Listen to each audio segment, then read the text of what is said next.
एक गांव के बाजार में बहुत चहल पहल थी। इसी गांव में अमन नाम के एक घमंडी और लालची व्यक्ति का होटल था। उसके होटल में सिर्फ चिकन चावल मिलता था। पूरे गांव में केवल वही एक नॉनवेज होटल था। इस वजह से अमन अपनी मन मर्जी के मनमाने दामों पर चिकन चावल बेचा करता था। एक दिन एक ग्राहक अमन के होटल पर आया। अमन भाई, जल्दी से मुझे एक प्लेट चिकन चावल देंगे क्या? हम दे रहा हूं, लेकिन ध्यान रहे, गर्मा गर्म चिकन चावल की एक प्लेट के 150 रुपए लगेंगे।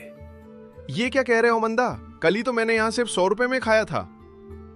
कल की बात कल थी। आज बाजार में मुर्गियों के दाम बढ़ गए हैं, मसालों के दाम बढ़ गए हैं, और इन सब के साथ साथ आज मेरा दाम भी बढ़ गया है। लेकिन भाई, अगर तुम इतना ज्यादा दाम लोगे तो गरीब लोग कैसे खाएंगे? अरे गरीब लोग यहां चिकन खाने आते ही क्यों हैं? जाकर आलू का चोखा खाएं।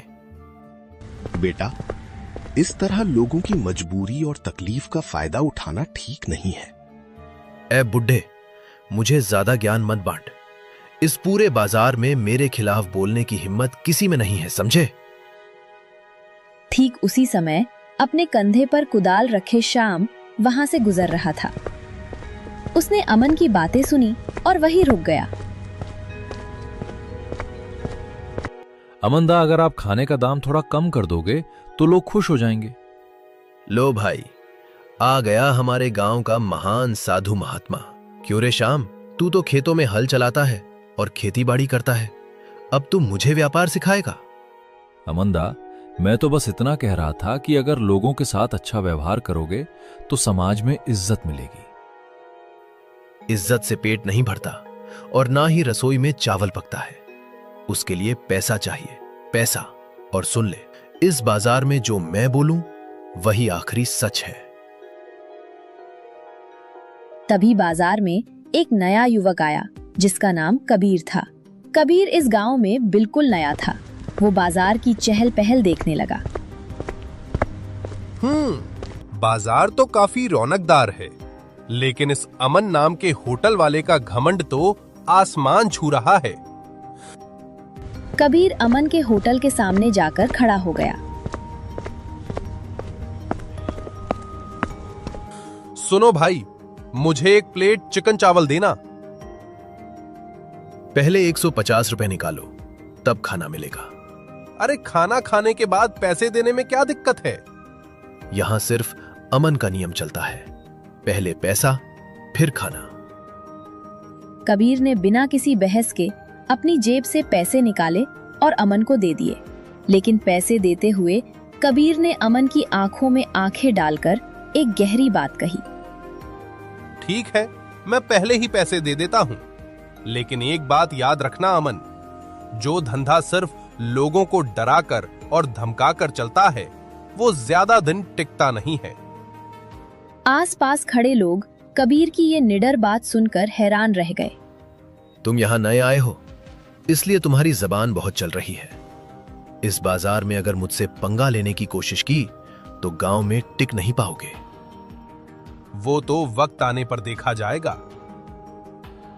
अमन गुस्से में फनफनाता रहा। वो अपने लालच और घमंड में अंधा हो चुका था, लेकिन वो ये नहीं जानता था कि कबीर के रूप में इस गांव में कोई ऐसा आ चुका है जो उसके अन्याय के साम्राज्य को हिला कर रख देगा।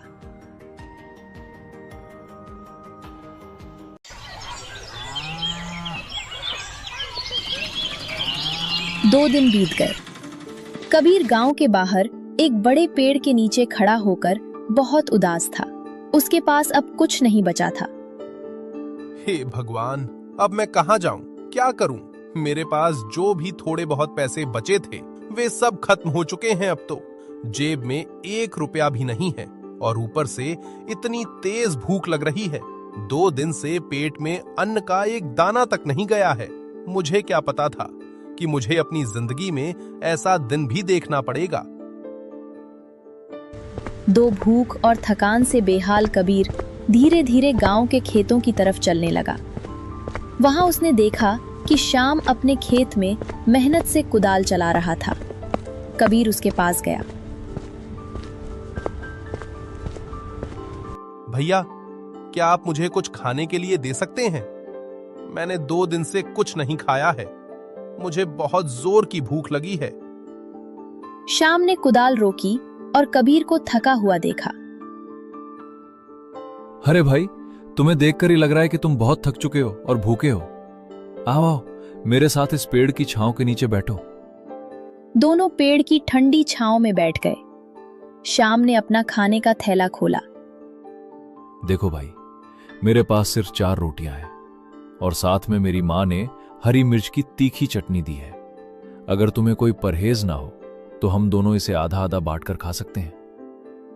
अरे भैया, इस समय मुझे इतनी तेज भूख लगी है कि मिर्च की चटनी भी अमृत जैसी लगेगी। प्लीज मुझे जल्दी दे दो। दोनों ने बड़े ही चाव से रोटियां और मिर्च की चटनी खानी शुरू की। दोनों बहुत भूखे थे, इसलिए चंद मिनटों में ही खाना खत्म हो गया। तुम इस गांव के तो नहीं लगते भाई? कहां से आए हो और तुम्हारा नाम क्या है? मेरा नाम कबीर है और सच कहूं तो इस वक्त मेरा इस दुनिया में कोई नहीं है। और तुम्हारा बहुत बहुत धन्यवाद भाई, जो तुमने अपनी रोटी मेरे साथ बांटकर मेरी जान बचाई। अच्छा, तो फिर तुम इस गांव में रहोगे कहां?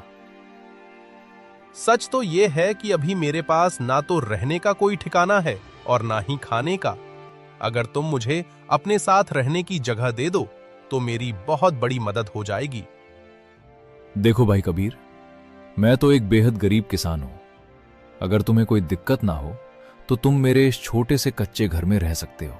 लेकिन हां, खाने पीने के जुगाड़ के लिए तुम्हें भी मेरे साथ कुछ काम करना होगा। मुझे मंजूर है भाई।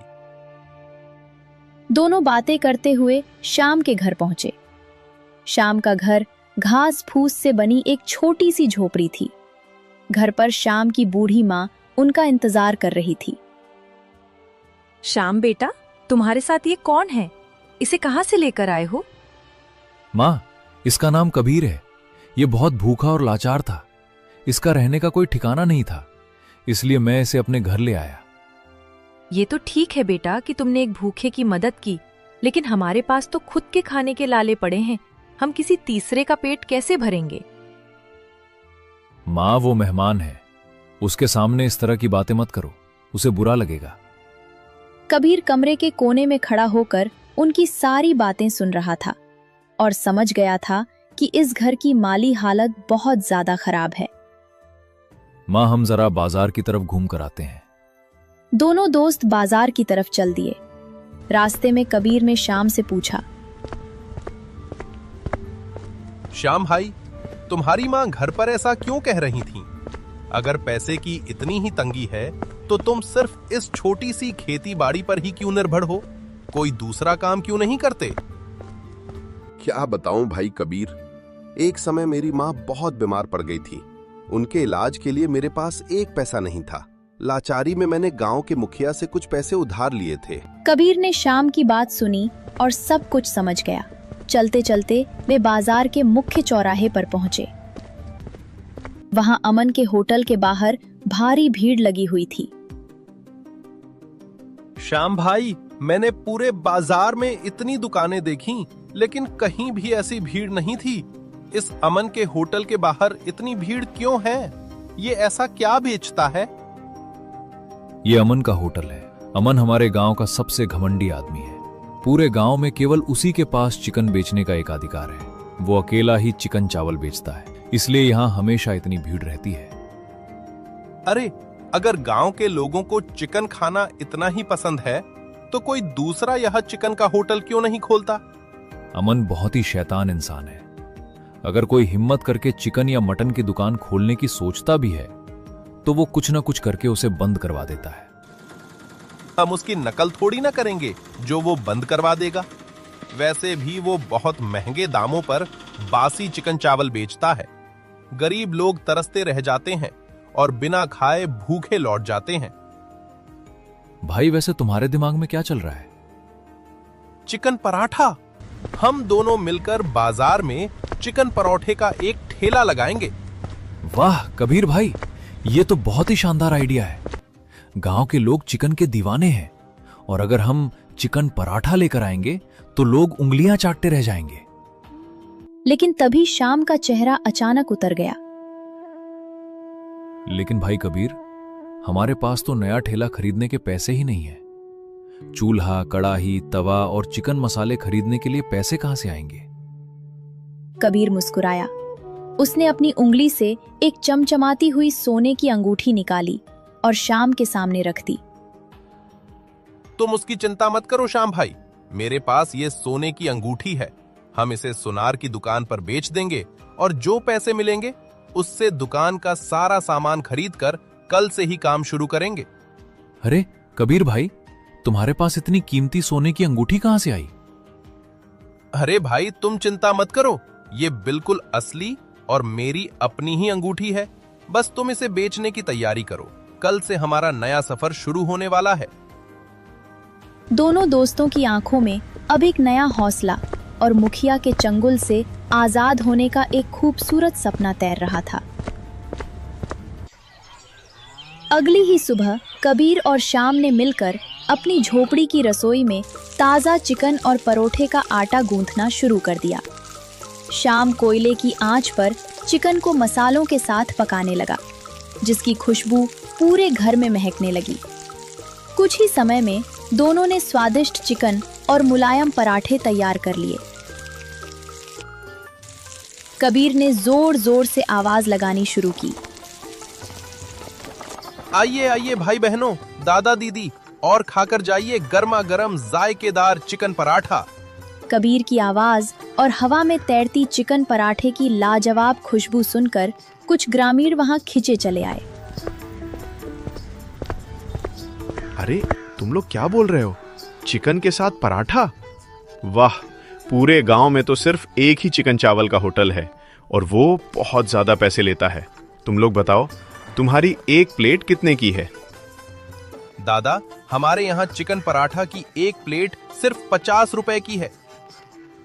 अरे वाह, सिर्फ 50 रुपए? फिर तो हमारे लिए भी जल्दी से एक एक प्लेट लगा दो। श्याम ने तुरंत फुर्ती से तवे पर परोठा सेंका और थाली सजाकर उन्हें दे दी। जैसे ही उन लोगों ने पहला निवाला खाया, वे स्वाद के दीवाने हो गए। अरे वाह भाई, चिकन तो बहुत ही स्वादिष्ट बना है। पराठे के साथ खाकर तो मजा ही आ गया। सच में भाई, तुमने बहुत लाजवाब खाना बनाया है। उनकी बातें सुनकर आसपास के और भी लोग वहां जमा होने लगे। देखते ही देखते श्याम और कबीर के ठेले के सामने ग्राहकों की लंबी कतार लग गई। ओ भैया, मेरे लिए भी जल्दी से 2 प्लेट पैक कर दो। शाम होते होते कबीर और श्याम का पूरा ठेला खाली हो गया।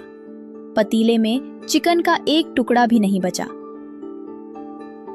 अरे कबीर भाई, मैंने सोचा था कि मैं भी अंत में थोड़ा खाऊंगा, लेकिन यहां तो सब कुछ ही खत्म हो गया। आज हमारी बहुत अच्छी कमाई हुई है श्याम भाई। कल सुबह तुम सबसे पहले पेट भरकर खाना, उसके बाद ही हम बेचना शुरू करेंगे। अगली सुबह जब बाजार खुला तो वहां फिर से भारी चहल पहल थी, लेकिन सबसे ज्यादा भीड़ श्याम और कबीर के ठेले के सामने ही लगी थी। लोग कतारों में खड़े होकर चिकन परोठे का स्वाद ले रहे थे। ये सब देखकर सड़क के उस पार अपने खाली पड़े होटल में खड़ा अमन गुस्से से लाल पीला हो रहा था। उसका इतना अच्छा चलने वाला होटल अब बिल्कुल खाली पड़ा था। वो अपनी गुस्सा पर काबू नहीं रख पाया और गुस्से में पैर पटकता हुआ श्याम और कबीर के ठेले के पास आया। क्यों रे श्याम, क्या जादू टोना कर दिया है तुमने इस चिकन पराठे में? जो लोग यहाँ इतनी भीड़ लगाकर खा रहे हैं, क्या मेरा चिकन चावल बासी हो गया है जो लोग वहां नहीं आ रहे?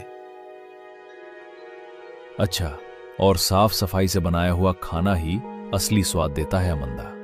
हमारे चिकन पराठे में कोई जादू नहीं है। हम तुम्हारे होटल के चिकन चावल से आधे से भी कम दाम में, यानी सिर्फ 50 रुपए में गर्मा गर्म खाना खिला रहे हैं। इसीलिए लोग यहाँ आ रहे हैं। अगर तुम भी अपना लालच कम कर दो और अपने खाने का दाम थोड़ा घटा दो तो देखना, ग्राहक तुम्हारे पास भी आएंगे। ओए, तू बहुत ज्यादा बोल रहा है श्याम। इस नए लड़के को समझा दे कि मैं कौन हूं। और हां, याद रखना, बहुत जल्द तुम लोगों का ये ठेला मैं यहां से उठवा दूंगा। अमंदा, ईमानदारी से काम करो, कम से कम किसी का बुरा तो मत चाहो। अमन गुस्से में बड़बड़ाता हुआ अपने होटल वापस चला गया। श्याम थोड़ा घबरा गया, लेकिन कबीर ने उसके कंधे पर हाथ रखा। श्याम भाई, तुम बिल्कुल चिंता मत करो, मैं हूं ना तुम्हारे साथ। सिर्फ 2-3 दिनों में ही हमारे पास काफी पैसे जमा हो गए हैं। हम सबसे पहले जाकर मुखिया जी का सारा कर्ज चुकाएंगे, उसके बाद देखेंगे कि ये अमन हमारा क्या बिगाड़ लेता है। अब तो रोज श्याम और कबीर के ठेले पर ग्राहकों की भारी भीड़ उमड़ने लगी। उनके चिकन परोठे की चर्चा दिन ब दिन पूरे गांव और आसपास के इलाकों में फैलने लगी। सुबह से शाम होते ही उनका सारा पराठा बिक जाता था।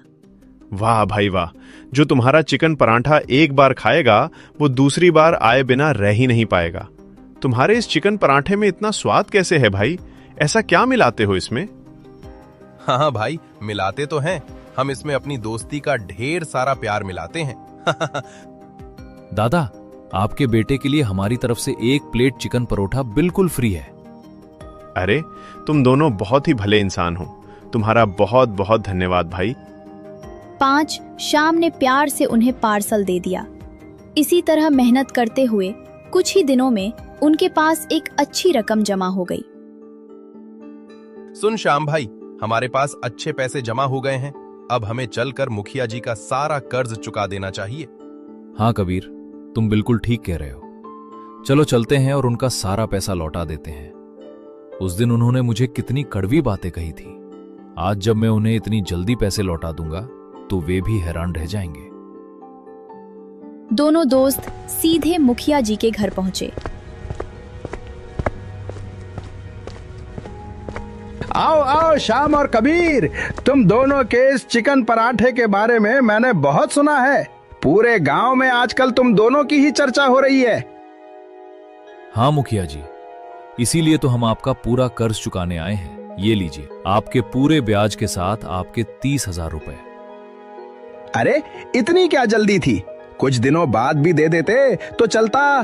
क्या चिकन परोठे के धंधे में सचमुच इतना मुनाफा हो रहा है? मुखिया जी की बातें सुनकर कबीर ने मन ही मन सोचा, पैसे देखकर हर इंसान का मन और लहजा बदल जाता है। उस दिन यही मुखिया जी श्याम पर कितना चिल्ला रहे थे और आज कितने प्यार से बात कर रहे हैं। दोनों दोस्त मुखिया जी का कर्ज चुकाकर सुकून से घर लौट रहे थे। तभी रास्ते में पड़ने वाली मिठाई की दुकान से मनोज काका ने उन्हें आवाज दी। बेटा श्याम, तुम्हारी ठेले पर अच्छी बिक्री हो रही है ना? हाँ काका, आप लोगों के आशीर्वाद से धंधा बहुत बढ़िया चल रहा है। लेकिन एक बात हमेशा याद रखना बेटा, हर बड़ी सफलता के पीछे किसी ना किसी की बुरी नजर भी लगी होती है। काका, आप क्या कहना चाहते हैं? बेटा, एक समय मैंने भी यहाँ बिरयानी की दुकान खोली थी और वो बहुत अच्छी चल रही थी। लेकिन इसी अमन ने झूठ फैलाकर और मुझ पर झूठे आरोप लगवाकर मेरी दुकान बंद करवा दी थी। इसीलिए कह रहा हूँ, थोड़ा संभल कर रहना और अपना ख्याल रखना। मनोज काका की चेतावनी सुनकर दोनों दोस्त सोचने लगे और फिर अपने घर की ओर बढ़ गए। उसी रात आसमान में गोल चांद चमक रहा था और पूरे बाजार में सन्नाटा था। अमन अपने होटल के बाहर खड़ा होकर किसी का इंतजार कर रहा था। तभी वहां बिरजू नाम का एक शराबी झूमता हुआ आया। ऐ बिरजू सुन, तू हमेशा नशे में धुत रहता है। आज मैं तुझे एक काम सौंप रहा हूं। ये काम बहुत सफाई से होना चाहिए, समझा? अमंदा, बोलो, क्या काम है? वो जो शाम का ठेला है ना, उसे रात के अंधेरे में वहां से गायब कर दे। ऐसा गायब कर कि सुबह किसी को ना मिले। अरे तुम चिंता मत करो अमंदा, मैं उसे ऐसी जगह फेंक आऊंगा कि कोई ढूंढ ही नहीं पाएगा। बस तुम सुबह मेरे लिए 1 बोतल दारू तैयार रखना। बिरजू झूमता हुआ श्याम के ठेले के पास पहुंचा। उसने ठेले को धक्का देने की कोशिश की, लेकिन ठेला जमीन पर लोहे की मोटी चेन और ताले से बंधा हुआ था। इस वजह से ठेला टस से मस नहीं हुआ। आज तो मैं इसे बहुत दूर फेंक कर आऊंगा ताकि अमनदा मुझे रोज एक बोतल मुफ्त में दे। नशे की हालत में बिरजू वहीं होटल के पास ही जमीन पर सो गया। अगली सुबह जब अमन अपने होटल पहुंचा तो उसने देखा कि बिरजू उसके होटल के बाहर जमीन पर मजे से सो रहा था। अमन ने उसे लात मारकर जगाया। ऐ शराबी, तू रात से यहीं सो रहा है क्या? मैंने तुझे एक छोटा सा काम दिया था, वो भी तुझसे ढंग से नहीं हुआ। अरे अमनदा, क्या बोल रहे हो? मैं तो उस शाम के ठेले को रात को ही धक्का देकर बहुत दूर छोड़ आया हूँ। ऐ अकल के अंधे, जरा सामने देख, वो किसका ठेला खड़ा है? बिरजू ने सामने देखा तो श्याम और कबीर अपने ठेले पर रोज की तरह मुस्कुराते हुए चिकन परोठे बेच रहे थे और ग्राहकों की भारी भीड़ लगी थी। अरे ये ठेला यहाँ वापस कैसे आ गया? मैं सच कह रहा हूँ श्यामदा, मैं तो इसे बहुत दूर छोड़ कर आया था। मेरी ही गलती थी जो मैंने एक शराबी को काम दिया। चल भाग यहां से। अमन समझ गया कि ऐसे काम नहीं बनेगा, अब उसे खुद ही कुछ बड़ा करना होगा। उसी रात जब बाजार पूरी तरह खाली हो गया और सभी दुकानें बंद हो गईं, तो अमन चुपके से श्याम के ठेले की तरफ बढ़ा। उसके हाथ में एक छोटी सी प्लास्टिक की पुड़िया थी जिसमें नशीला पदार्थ था। तुम्हारे चिकन परोठे का इतना नाम हो रहा है ना, मेरे रहते मैं ऐसा कभी नहीं होने दूंगा। मैं आज तुम्हारी इस कड़ाही में ये नशीला पाउडर मिला दूंगा, फिर देखना तुम्हारी दुकान कैसे बंद होती है। अमन ने आसपास देखा कि कोई उसे देख तो नहीं रहा है और फिर चुपचाप उस कड़ाही के अंदर रखे मसालों और चिकन में वो सफेद नशीला पाउडर मिला दिया और वहां से भाग गया।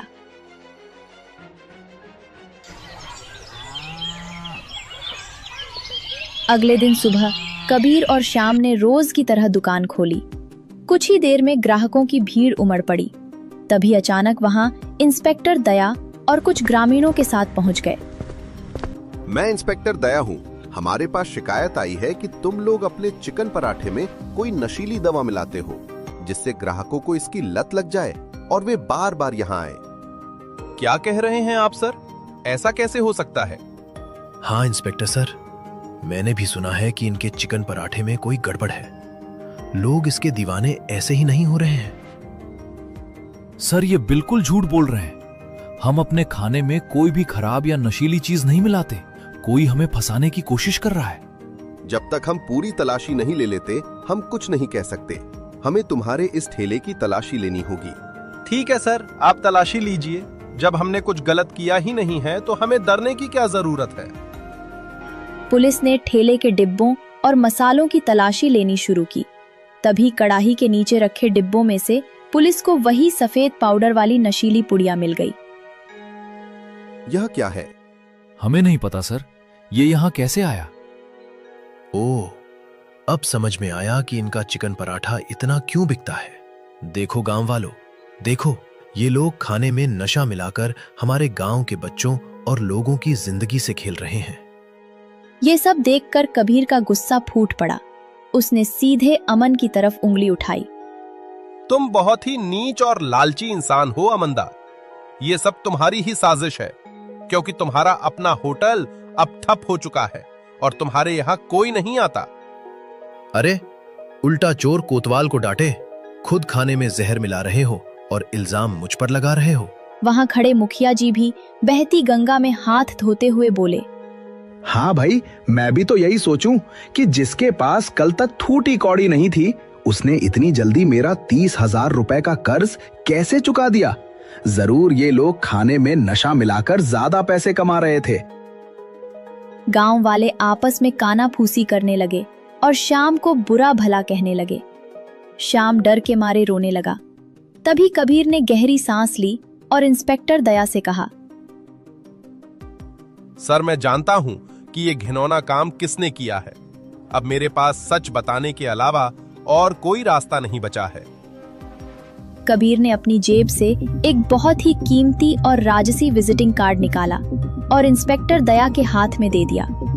कार्ड पर लिखे नाम को देखते ही इंस्पेक्टर दया के पैर तले जमीन खिसक गई। उनके चेहरे के हाव भाव तुरंत बदल गए और उन्होंने कबीर को सैल्यूट किया।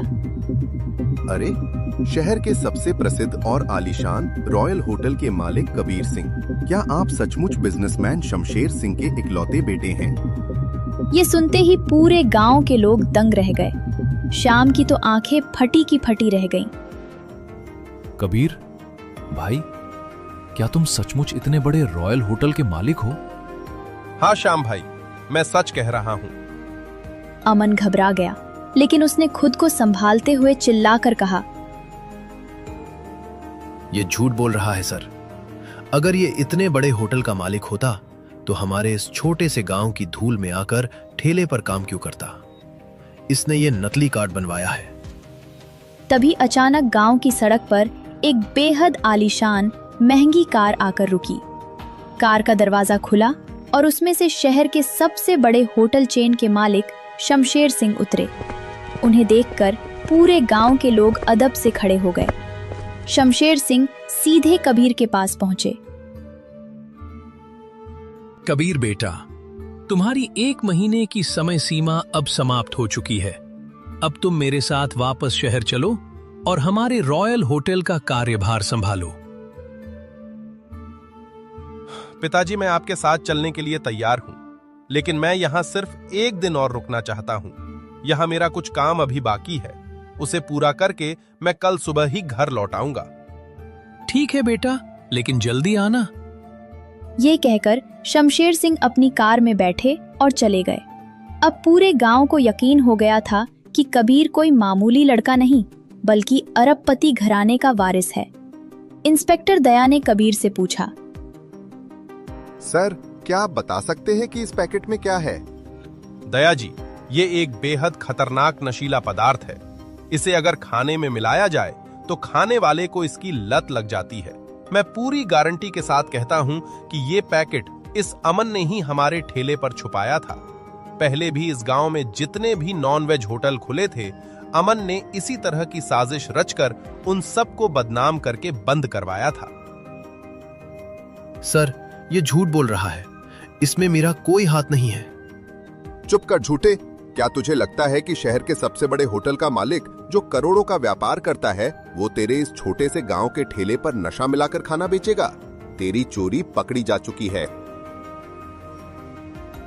इंस्पेक्टर दया के आदेश पर पुलिस ने तुरंत अमन को हथकड़ी लगाई और उसे घसीटते हुए पुलिस जीप में डालकर ले गए। पूरे गांव के लोग अमन को थू थू करने लगे। जब सब शांत हो गया तो श्याम कबीर के पास आया। उसकी आंखों में आंसू थे। कबीर भाई, तुम इतने बड़े आदमी हो, फिर तुमने मेरे जैसे गरीब किसान के साथ इस मिट्टी में मिलकर काम क्यों किया? श्याम भाई, मेरे पिताजी बहुत ही सरल और ऊंचे विचारों वाले इंसान हैं। उन्हें लगता था कि अगर मैं सीधे इतने बड़े होटल का मालिक बन जाऊंगा तो मैं कभी जमीनी हकीकत और मेहनत की कद्र नहीं समझ पाऊंगा। इसलिए उन्होंने मुझे इस गांव में 1 महीने की परीक्षा लेने के लिए भेजा था। लेकिन तुम चिंता मत करो श्याम भाई, मैं तुम्हें ऐसे ही छोड़कर नहीं जा रहा। मैं शहर लौटने से पहले तुम्हारे लिए इस गांव में एक बहुत बड़ा और आलीशान होटल खोलकर जाऊंगा, जहां तुम अपनी मां के साथ हमेशा खुश रहोगे। श्याम कबीर की उदारता और सच्ची दोस्ती देखकर रो पड़ा। अगले ही दिन कबीर ने श्याम के लिए गांव में एक बड़ा और सुंदर होटल खुलवा दिया, जिसके बाहर बड़े अक्षरों में लिखा था, श्याम का चिकन परोठा। गांव के लोग अब बहुत खुश थे।